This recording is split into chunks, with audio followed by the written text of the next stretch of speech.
What it do, man? Your dog Trey G, the young prince of the city. Hey, man, trenches, we back in effect. Back like we left something. You dig what I'm talking about, man? Minor setback for a major comeback. You know I gotta give you the hottest news, gossip, new music, inside the city, outside that motherfucker too. So we might as well jump straight into it, man. Oh, hold on. Roll that motherfucking intro. Let go. For the record.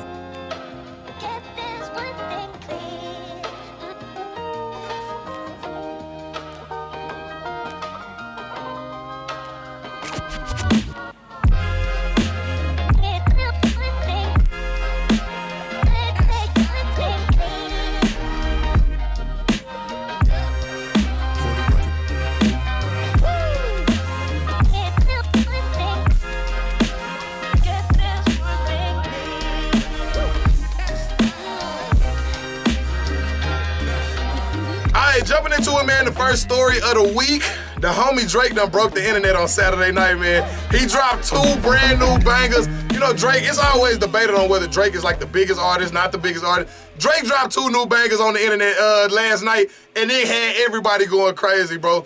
Chicago Freestyle is one of them, which personally is my favorite. That motherfucker there, man, Sampha on the motherfucking intro. Drake and Sampha link up. It's an issue, dog. And this ain't no different, man. Chicago Freestyle, it go too hard. The other track is called When to Say When. It's more a personal record. He doing some real, just like, you know, this my life, this what I gave to the game type shit. Just really spitting facts in that motherfucker, which is good, but Chicago Freestyle just that motherfucker. You hear me, man? Now, the internet is in heavy debate with the 2 songs that dropped on if Drake has lost a little bit of his oomph with these tracks.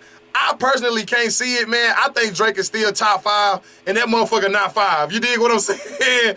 But the internet been going back and forth on if he lost it or not.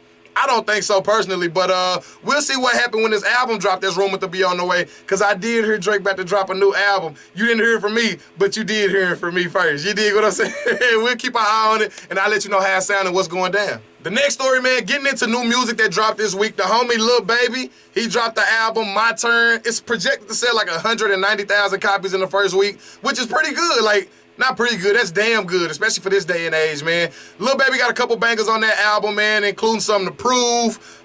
He got one with Gunna on there. He got Future on the album. He got Lil Wayne on the album. The album is a typical Lil Baby album. Me personally, I've never been a huge Lil Baby fan. If you like Lil Baby, or if you're a big Lil Baby fan, you definitely gonna love this album, man. It's got like 19 or 20 tracks on it, which I feel like is a lot, you know what I'm saying, in this day and age to keep people's attention. But, you know, we'll see how it goes. Lil Baby, 190,000, that's definitely gonna probably be like the #1 album this week in hip-hop. So shouts out to the homie Lil Baby, man. QC always doing their motherfucking thing. I see y'all black boys over there, goddamn me. Support black business. Now, another album that dropped, one of my personal favorite artists, man. NBA Youngboy, still flexing, still stepping.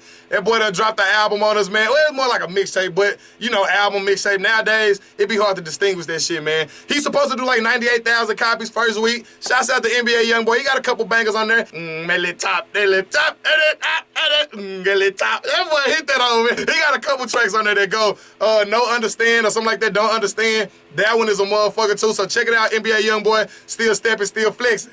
Still flexing, still stepping. One of the goddamn 2. Go check it out for yourself, man. Another artist that I'm not too familiar with because I haven't heard a lot of his music, but I always heard a lot of people go crazy over this nigga, bro. G Herbo out of Chicago. He dropped a brand new album, man. PTSD. Got the streets on fire right now. I heard a couple of like tracks from it. It does sound pretty good. Like, I can't get past G Herbo's voice. For whatever reason, the voice and the flow, I just never been that big of a fan of. If you're a big fan of G Herbo, of course you're gonna like this album too, because he kept it true to his core fans. But G Herbo got another album, PTSD. It's #2 on iTunes, so that's bigger than big, man. Shouts out to G Herbo and the whole Chicago. He also kind of caused some ripples and some waves when he sat down with the Breakfast Club, and he said that Juice WRLD was as impactful as Tupac and Biggie. Now, I hold Tupac and Biggie on my Mount Rushmore of hip-hop. So to have Juice WRLD be in that conversation, I don't know about that one, man. The thing is, I feel like when people die at a young age, music artists, people are always so quick to like jump to their defense of, oh, they was one of the best of all time. They never got to prove themselves because they died so young.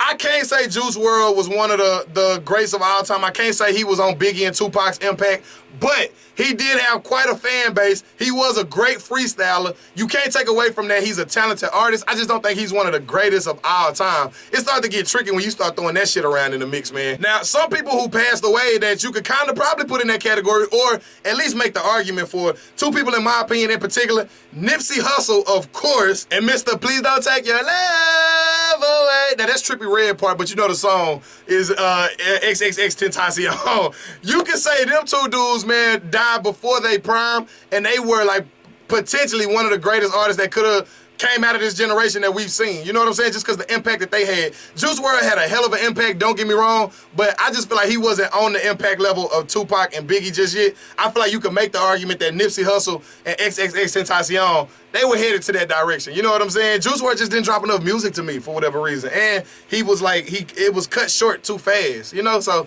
shouts out to G Herbo though, man. Go pick that PTSD album up right now. And one thing I'm most excited for, the last thing I gotta leave you with, man, my big boy representative, say, man, he repping for all the big niggas out there. Rod Wave. Yeah, he just announced it, man. He got a new album on the way. It's called Pray for Love. I personally can't wait for this motherfucking album to come out. You know, I fuck with Rod Wave the hard way. Not just because he rep for the big niggas, but that nigga be singing that pain. You hear me? Why nigga be singing that pain? Rod Wave, Pray for Love album is on the way. He dropped the first track off of it. It's called Thief in the Night. He just dropped the music video for it, shot by Cole Bennett. That motherfucker a certified banger, man. Anything Rod Wave, I'm fucking with just because he represent for the niggas that snack at midnight. You hear what I'm talking about, baby? Shouts out to Rod Wave. Shouts out to everybody for watching this video. Go ahead on, like, subscribe, do what you need to do, man. And comment below. Let me know what you want to talk about. If we gonna do that right here. Home of hip hop. Your dog Trey G, Trenches. Let's go. Fuck you talking about, nigga.